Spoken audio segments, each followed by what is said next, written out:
Abbott آباد میں اب چلیں گی سوزوکی کی جگہ کشتیاں۔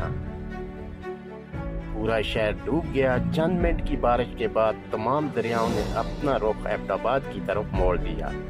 گاڑیاں بھی ایبٹ آباد کی سڑکوں پر تیرنے لگیں۔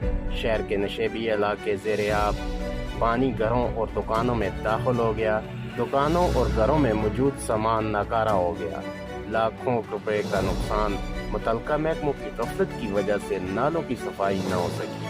اس کی وجہ سے یہ تمام تر صورتحال پیدا ہوئی۔ ہمارے منتخب نمائندوں کی کارکردگی پر بھی یہ ایک سوالیہ نشان ہے۔ کیمرہ مین نعمان تنوری کے ساتھ نعیم افغان، دنیا پوائنٹ، ایبٹ آباد۔